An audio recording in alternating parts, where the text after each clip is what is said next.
స్వర్గీయ నందమూరి తారక రామారావు తెలుగుదేశం పార్టీ స్థాపించి ఆంధ్రప్రదేశ్ రాజకీయాల్లో సరికొత్త చరిత్ర సృష్టించారని పార్టీ సీనియర్ నేత రాజమహేంద్రవరం రూరల్ ఎమ్మెల్యే గోరంట్ల బుచ్చయ్య చౌదరి అన్నారు. బడుగు బలహీన వర్గాలకు, మహిళలకు, విద్యావంతులకు పెద్దపీట వేసిన ఘనత ఎన్టీఆర్ దేనని ఆయన పేర్కొన్నారు. నీతి నిజాయితీకి మారుపేరుగా నిలిచి అనేక మందికి కొత్త వారికి రాజకీయాల్లో అవకాశం కల్పించారని ఆయన అన్నారు. కార్యకర్తల అభిమానుల కేరింతల నడుమ ఎన్టీఆర్ విగ్రహానికి పూలమాలలు వేసి ఘనంగా నివాళులర్పించారు. ఈ సందర్భంగా ఎమ్మెల్యే గోరంట్ల మాట్లాడుతూ ఆనాడు ఇదే ప్రదేశంలో ఎన్టీఆర్ పార్టీ ప్రచారంలో భాగంగా మాట్లాడారని పేర్కొన్నారు. నాబోటి యువకులకు ఆనాడు ఎన్టీఆర్ అవకాశం కల్పించారని గుర్తు చేశారు. తెలుగుదేశం ఆవిర్భావం నుంచి నేటి వరకు కూడా అప్రతిహతంగా ముందుకు సాగుతోంది. ఆనాడు రామారావు గారు ఈ జిల్లాకు వచ్చినప్పుడు ఇదే ప్రదేశంలో మహోజ్వలంగా ప్రసంగించిన సందర్భాలు కూడా ఉన్నాయి. ఆనాటి నుంచి నేటి వరకు అనేక మంది కార్యకర్తలు కాలగర్భంలో కలిసిపోయిన అనేక మంది ఈనాటికి కూడా తమ విలువైన సమయాన్ని వెచ్చించి పార్టీ కోసం పనిచేస్తున్న సీనియర్ నాయకులు చాలామంది ఉన్నారు. నాకు అండగా నిలబడిన వాళ్ళు ఉన్నారు. ఎన్నో ఆటుపోట్లు ఎదుర్కొంది తెలుగుదేశం పార్టీ. రాష్ట్ర ప్రగతి కోసం, తెలుగు భాష ఔన్నత్యం కోసం, తెలుగు సంస్కృతి వైభవం కోసం రామారావు గారు తీసుకున్న నిర్ణయాన్ని అందరం తూచా తప్పకుండా అమలు చేసుకుంటూ వెళ్తూ ఉన్నాం. ప్రజా సంక్షేమ దృష్టి, బడుగు బలహీన వర్గాల వద్దనే లక్ష్యంగా మహిళాభివృద్ధి కోసం అనేక సంస్కరణలు తీసుకున్న వ్యక్తి రామారావు గారు. మహిళా విశ్వవిద్యాలయాన్ని పెట్టినా, తెలుగు భాష కోసం తెలుగు విశ్వవిద్యాలయం పెట్టినా, వైద్య విశ్వవిద్యాలయం పెట్టినా ఆయనకే చెల్లింది. మాండలిక వ్యవస్థను తెచ్చిన మహానుభావుడు, సింగిల్ విండో సిస్టమ్ తెచ్చిన మహానుభావుడు, పేదవాడికి పట్టెడు అన్నం పెట్టడం కోసం 2 రూపాయలకి కిలో బియ్యం ఇచ్చిన మహానుభావుడు, పక్కా గృహ నిర్మాణానికి నాంది పలికిన వ్యక్తి రామారావు గారు. అలాంటి అనేక సంస్కరణలు తెచ్చిన వ్యక్తి. తెలుగు భాష గౌరవం, ప్రపంచవ్యాప్తంగా గుర్తింపు, మద్రాసులైన పదం నుంచి ఆంధ్రప్రదేశ్లో తెలుగువారు ఉన్నారన్న భావనలో తెచ్చిన వ్యక్తి. అలాంటి రామారావు గారు పెట్టిన ఈ పార్టీ నేటికి కూడా చెప్పు జరగకుండా ముందుకు సాగుతూ ఉంది. అనేక సంవత్సరాలుగా అధికారంలో ఉండి ప్రజా సంక్షేమం, దళితులకి, బలహీన వర్గాలకి పెద్దపీట వేసి మహిళా రిజర్వేషన్ కల్పించి ఉద్యోగాల్లోనూ కూడా, ఉపాధిలోనూ, కళాశాలలో కూడా సీట్ల రిజర్వేషన్ కల్పించిన వ్యక్తి రామారావు గారు. అలాంటి వ్యక్తి ఈ రోజున మన మధ్యలో పోయిన ఆశనం ఉంది. తెలుగు వారికి ఒక గుర్తింపు వచ్చింది ప్రపంచంలో. ఇవాళ చంద్రబాబు నాయుడు దాన్ని పునికి పుచ్చుకొని ముందుకు తీసుకెళ్తూ ఉన్నారు. యువ నాయకుడు లోకేష్ గారి సారథ్యంలో ముందుకు సాగుతున్నాం. రాష్ట్రాన్ని ఎన్నో ఇప్పటి నుంచి బయటపడేసి పారిశ్రామిక ప్రగతి సాధించి, అభివృద్ధి సాధించి, ఆర్థిక అభివృద్ధి సాధించి రాష్ట్రాన్ని ముందుకు తీసుకెళ్లడం కోసం జరుగుతున్న కృషిలో అందరం భాగస్వాములు అవ్వాలని కోరుకుంటా ఉన్నాం. అనేక ఆటుపోట్లు ఉన్నాయి, ఇబ్బందులు ఉన్నాయి. గత ప్రభుత్వ నిర్వాహకం వల్ల గాడి తప్పిన పరిపాలన సవ్యంగా పెట్టుకోవడం, ఆర్థిక వనరులను సమీకరించుకోవడం, పరిపాలన చక్కగా నడుపుకుంటూనే సంక్షేమం, అభివృద్ధికి పెద్దపీట వేసి 20 లక్షల మందికి ఉద్యోగాలు కల్పించి ఉపాధి లభించేలాగా చేయటం, రాష్ట్రాన్ని ముందుకు తీసుకెళ్ళడం, నీటిపారుదల రంగంలో అద్వితీయమైన ప్రగతి సాధించడం, వ్యవసాయాన్ని, పరిశ్రమలను కూడా 2 కళ్ళుగా స్వీకరించి రాష్ట్రాన్ని ముందు తీసుకెళ్లే కార్యక్రమం అమలవుతోంది. ఇవాళ రామారావు గారి యొక్క స్ఫూర్తి మనకుంది. ఒక నటుడిగా ఒక బ్రహ్మాండమైన పాత్రలో నటించిన వ్యక్తి. సాంఘిక, పౌరాణిక, జానపద, చారిత్రక పాత్రలో పోషించి సమాజం యొక్క తన బాధ్యతను నిర్వర్తించిన వ్యక్తి రామారావు గారు.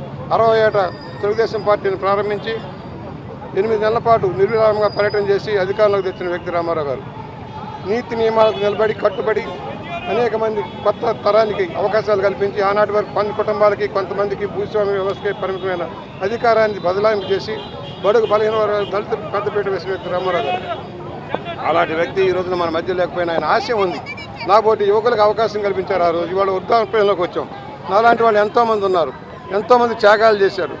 కార్యకర్తల మనోభావం దెబ్బతినకుండా చూసుకోవాల్సిన బాధ్యత మన మీద ఉంది. కార్యకర్తలను ఆదుకోవాల్సిన బాధ్యత మన మీద ఉంది. ప్రయత్నం జరుగుతూ ఉంది. ఈ మధ్యనే ఆలోచన చేస్తూ ఉన్నాం. ఏ విధంగా కార్యకర్తలకు సహాయ సహకారాలు అందించాలి, స్థానికంగాను రాష్ట్ర స్థాయిలో ఎలా చేయాలని ఆలోచనలో ఉన్నాం. వారికి సరైన నిలువు నీడ ఉందా లేదా, వారికి ఉపాధి కల్పిస్తున్నామా లేదా అని చూసుకుంటూ వారికి నీడ కల్పించే లక్ష్యంలో ముందుకెళ్తున్నాం. సవినయంగా మనవి చేస్తూ 44 సంవత్సరాలుగా నాకు ఒక ఆశయాన్ని చేతికిచ్చి ముందుకు నేర్పిన రామారావు గారికి నేను కృతజ్ఞుడినై ఉంటాను. ఆయన ఆశయాల కోసం పాటుపడుతూ ఉన్నాం.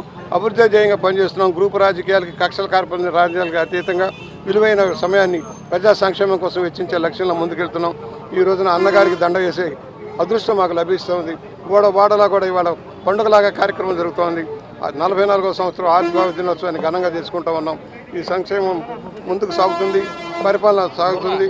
రాష్ట్ర ప్రభుత్వం 30 సంవత్సరాల పాటు అధికారంలో ఉండాలని, భారతదేశంలో అగ్రగామి రాష్ట్రంగా పడివెళ్ళాలని, దానికి మనందరం చేయగలిగి ముందుకు సాగుదాం. ఎన్ని కష్టాలను ఎదుర్కొందామని సవినయంగా మనవి చేస్తూ మరొకసారి అమరజీవి రామారావు గారికి ధన్యవాదాలు తెలియజేస్తూ, స్వాతంత్ర పోరాటంలో ఎంతోమంది అసూలు బాశారు. అలాగే దేశం కోసం అసూలు బాసిన అనేక మహానుభావులు కూడా స్మరించుకుంటున్నాం.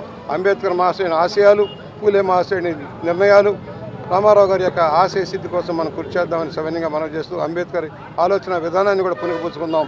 గౌతమ బుద్ధుని స్మరణ చేసుకుందాం. ఆయన యొక్క ఆశయాలను కూడా మనసులో పెట్టుకొని మతాలకి, కులాలకి, ప్రాంతాలకు అతీతంగా తెలుగు వాళ్ళమంతా ఒకే ఘాటి మీద నిలబడి తెలుగు వారంటే భారతదేశంలోనే కాదు ప్రపంచవ్యాప్తంగా గుర్తింపు పొందారని ఒక లక్ష్యంతో మనం ముందుకు సాగుతాన్ని సవినీయంగా చేస్తూ వలసలు పోవటం కాదు, ఆంధ్రప్రదేశ్కి వలసలు వచ్చే పరిస్థితి రావాలని కోరుకుంటూ సెలవు. అందరికీ నమస్కారం. ఇవాళ తెలుగుదేశం పార్టీ ఆవిర్భావం అయ్యి 44 సంవత్సరాలైన శుభదినం. ఆ రోజు మహానుభావుడు అన్న ఎన్టీ రామారావు గారు బడుగు బలహీన వర్గాలకి కూడు గూడు నీడ ఇవ్వాలని మన తెలుగు ప్రజలు ఆత్మగౌరవాన్ని ఆ రోజు ఢిల్లీ పెద్దల కాళ్ళ దగ్గర తాకట్టు పెట్టినప్పుడు మన తెలుగు జాతి గౌరవాన్ని కాపాడాలని ఆలోచనతో ఆవిర్భావమైన ఈ పార్టీ తెలుగుదేశం పార్టీ బీసీలకు కానీ మహిళలకు కానీ ఎస్సీ ఎస్టీ మైనారిటీ సోదరులకు కానీ అందరికీ కూడా అనేక సంక్షేమ కార్యక్రమాలు దేశంలో మొట్టమొదటిసారి తెలుగుదేశం పార్టీ అన్న నందమూరి తారక రామారావు గారు, అదేవిధంగా నారా చంద్రబాబు నాయుడు గారు ఆయన అధ్యక్షతన మన చాలా సంస్కరణలతో మన తెలుగుదేశం పార్టీ ఆదర్శంగా మన మొత్తం దేశానికే నిలిచింది.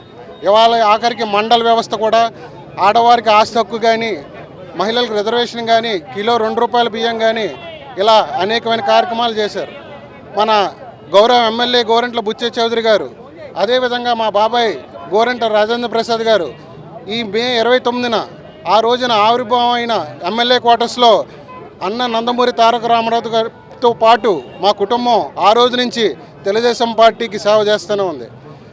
సో ఇవాళ మనందరం కూడా ఆవిర్భావం నుంచి కష్టపడ్డ కార్యకర్తలు, మహిళామూర్తులు ఎంతోమంది ఆస్తులు ఆరోగ్యాన్ని గుల్ల చేసుకుని ఈ పార్టీని జెండాని మోస్తూ ఎన్ని ఇబ్బందులు వచ్చినా, ఎన్ని అవరోధాలు వచ్చినా, ఎంత అపోజిషన్ ఇబ్బంది పెట్టినా ఇవాళ తెలుగుదేశం పార్టీ అనేది ఇంకో రాబోయే 100-200 సంవత్సరాలు నిలబడే ఉంటుందని అనే దానికి మా కార్యకర్తలే దానికి నిదర్శనం. ఎవరైతే ఈ పార్టీని నిలబెట్టారో అందరికీ కూడా నా పాదాభివందనాలు.